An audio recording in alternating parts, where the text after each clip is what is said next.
Hello students, तो कैसे हैं आप सभी लोग। स्वागत है आप सभी का आपके अपने यूट्यूब चैनल प्रोस्पेक्टर सुनील में। जी हाँ दोस्तों, आज के इस वीडियो में हम लोग दोस्तों मोबाइल से ही ब्याज निकालना सीखने वाले हैं दोस्तों। चाहे वह बैंक का ब्याज निकालना हो, चाहे आप गांव में किसी से इंटरेस्ट पे पैसा लिए हैं या आप किसी को इंटरेस्ट पे पैसा दिए हैं, फिर भी आप मोबाइल से ही ब्याज निकाल सकते हैं, मिश्रधन भी निकाल सकते हैं, इंटरेस्ट भी निकाल सकते हैं। सब कुछ आप मोबाइल से ही निकाल सकते हैं। सिंपल सा और बेसिक फंडा है इसका। बस आपके फ़ोन में कैलकुलेटर तो होगा ही, चाहे आपके पास एंड्रॉयड फ़ोन हो या सिंपल फ़ोन हो, सभी में कैलकुलेटर होता है दोस्तों।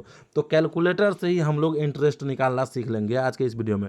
तो सबसे पहले आप कीजिए यह कि आपके हाथ में जो भी एंड्रॉयड फ़ोन हो, तो उसमें सबसे पहले आप कैलकुलेटर ढूंढिए कि कैलकुलेटर है कहाँ। कोई भी फ़ोन है तो उसके बाद सबसे पहले कैलकुलेटर में आ जाना है, और जैसे ही कैलकुलेटर पर आप क्लिक करते हैं तो जो आपके स्क्रीन पर अभी दिख रहा है सेम चीज़ आपके फ़ोन में भी आपको दिख रहा होगा। अब आप देखिए निकालेंगे कैसे। तो आप बताइए, आप अपने गांव में जो पैसा लेते हैं तो कितना रेट ऑफ इंटरेस्ट पे लेते हैं। हमें लगता है कि यदि आप 5,000 रुपया या 10,000 रुपया लेते हैं, यदि आप 5,000 रुपया या 10,000 रुपया लेते हैं, तो आप मिनिमम यदि आपका रेट ऑफ इंटरेस्ट रहता होगा तो 5% रहता होगा मासिक। गांव घर में साहूकार का जो पैसा होता है उसके बारे में हम बता रहे हैं। यदि आप ज़्यादा पैसा लेते हैं तो रेट ऑफ इंटरेस्ट कम भी रहता है। हम 5% के हिसाब से निकालना सीखेंगे मेरे भाई, ठीक है। तो मान लीजिए आपकी गांव में किसी से आप पैसा लिए हैं इंटरेस्ट पे 10,000 रुपया, इसका जो रेट ऑफ इंटरेस्ट है वह है 5%। और हमें निकालना है कि 10,000 रुपया का 5% प्रति महीना के ब्याज के दर से 5 महीने का ब्याज कितना होगा। तो सिंपल सा हमें करना क्या है कि पहले हमें 1 महीने का ब्याज निकाल लेना है, ठीक है। तो देखिए 10,000 रुपया मूलधन है, 10,000 रुपया यहाँ पे हम टाइप कर देंगे। बोलिए आपको इतना में कोई दिक्कत है? कोई दिक्कत नहीं है। अब इसे मल्टीप्लाई कर देना है जितना प्रतिशत है उतना से। तो 5% है रेट ऑफ इंटरेस्ट, तो 5 से हम गुना कर देंगे इसको। तो ये आ गया, इसको टोटल कर लीजिए, ये इतना आ गया। अब इसमें हमें डिवाइड कर देना है 100 से। और जैसे ही आप डिवाइड करते हैं 100 से, तो सिंपल ये जो आपको 500 रुपया दिख रहा है यह 1 महीने का ब्याज आपका आ गया। यानी कि 10,000 रुपये का 5% प्रति महीने के ब्याज की दर से 1 महीने का ब्याज जो है 500 रुपया होता है। और यदि आपको 5 महीने का निकालना है तो इस 500 का गुना कर दीजिए 5 से, यानी कि टोटल ब्याज कितना हो जाएगा? 2,500 रुपया हो जाएगा। अब आपसे पूछे कि मिश्रधन कितना हुआ, तो 10,000 रुपया मूलधन था, आप प्लस इसमें ऐड कर दीजिए 2,500 रुपया, तो 12,500 रुपया आपका मिश्रधन हो गया। अब बोलिए कि कितना आसान है। क्या आपको यह टफ लग रहा है?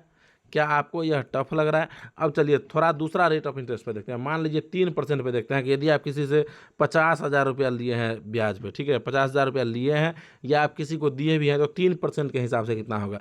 तो सिंपल 50,000 को गुना कर देना है 3 से।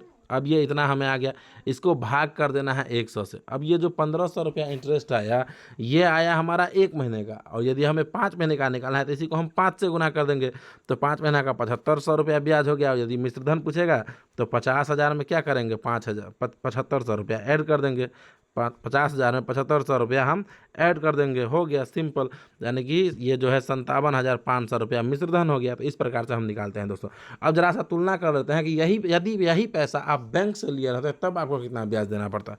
तो समझिए कि यदि आप 50,000 रुपया बैंक से लोन लेते हैं तो बैंक का जो रेट ऑफ इंटरेस्ट रहता है मैक्सिमम, बैंक का जो रेट ऑफ इंटरेस्ट रहता है वह मैक्सिमम 13 से 14% रहता है। आप यदि बैंक ऑफ इंडिया से या एसबीआई से लेते हैं तो 14% रहता है। लेकिन अंतर यह है कि वह 1 साल का 14% ब्याज लेता है, और यहाँ पे आपको 1 महीने का 5% ब्याज लेता था। यानी कि 1 साल का 60% ब्याज हो गया। 12 × 5 हम करेंगे तो अब 14% के हिसाब से देखें हम, तो 50,000 गुने 14 कर देंगे बराबर, और भाग कर देंगे इसमें 100 से, तो ये 7,000 रुपया हुआ।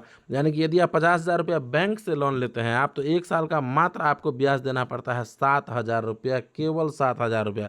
लेकिन यही पैसा यदि 50,000 रुपया आप गांव से लेते हैं ना किसी से, तो यदि आप 3% पे भी लेते हैं तो 50,000 गुने 3 करें, आप भागा कर दिए 100, यानी कि 1,500 रुपया ब्याज 1 महीना का आता है। अब 1,500 का आप गुना कर दीजिए 12 से, तो 18,000 रुपया इंटरेस्ट देना पड़ता है। वहाँ पे आपको 7,000 रुपया देना पड़ रहा था, यहाँ पे आपको 18,000 रुपया इंटरेस्ट देना पड़ता है। तो बताइए कि कितना का अंतर है। वहाँ पे आपको 57,000 रुपया 1 साल बाद पे करना होता है, और यहाँ पे आपको 50 और 18 कितना करना पड़ेगा? 68,000 रुपया आपको पे करना पड़ेगा। तो बताइए कि कितना का डिफरेंस हो जाता है। तो इस प्रकार से दोस्तों हम लोग आसानी से, कोई बड़ा बात नहीं है कि नहीं निकल सकता है, आसानी से हम लोग मोबाइल से भी ब्याज निकाल सकते हैं। चाहे वह बैंक का हो, चाहे वह साहूकार का हो, गाँव का हो, आप आसानी से निकाल सकते हैं। बताइए आप ही लोग कि आज के इस वीडियो में आप लोग ब्याज निकालना सीख गए हैं या नहीं सीख गए हैं। आराम से निकालेंगे।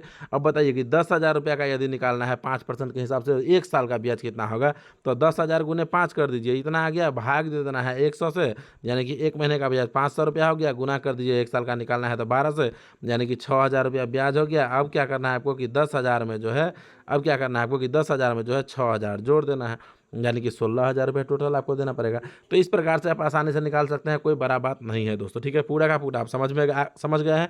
यदि वीडियो अच्छा लगा है तो वीडियो को लाइक कीजिए, चैनल को सब्सक्राइब कीजिए, साथ ही साथ इस वीडियो को अपने दोस्तों में शेयर भी कर दीजिए। चलिए मिलते हैं फिर से किसी और नेक्स्ट वीडियो में, तब तक के लिए जय हिंद।